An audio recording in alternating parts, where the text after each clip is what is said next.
Hey everybody, Kelly Sutton coming to you from Nashville with your very latest Backstage Access. We talked to Trisha Yearwood, who has a new cookbook coming out in 2015. So what's her favorite dish to make for Thanksgiving?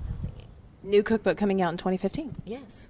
Yes. I'm excited about that. I am too. It's been really cool. You know, the first book was all just kind of those tried and true recipes that were in my mom's shoebox, you know, that I learned how to make. And then the second book, we kind of extended that net out to family reunions and some of those things that our families have been bringing to those family reunions every year. And then you're kind of done with that. You know, you got to go, okay, now what do we do now? And the way I really eat in life is that those comfort foods are not something that I eat every day. I mean, I would like to, but I don't. But so I eat that way, you know, some of the time.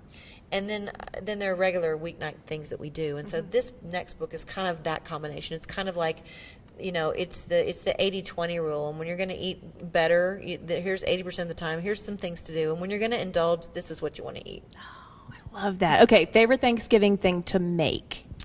To make is my grandma's dressing. It's a cornbread dressing, and I could eat it every day. I talked about it earlier today, so now I'm going to have to go home and make it. I know it's not Thanksgiving yet, but I'm going to have to do it.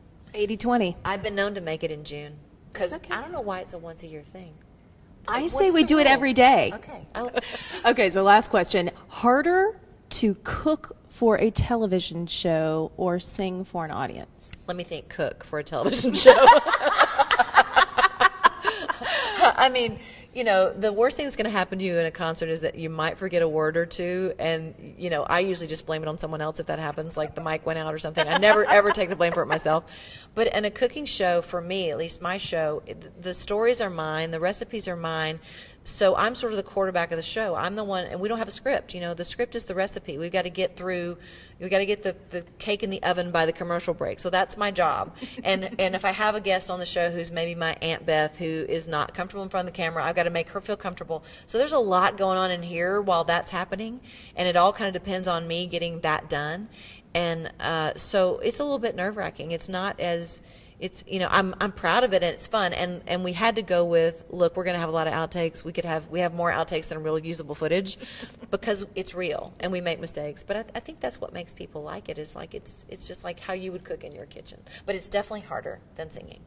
We're going to have to wait a while to get that brand new cookbook that's coming out next year. In the meantime, check out her new music, Prize Fighter, Hit After Hit. And of course, you can always find the very latest in style at countryoutfitter.com.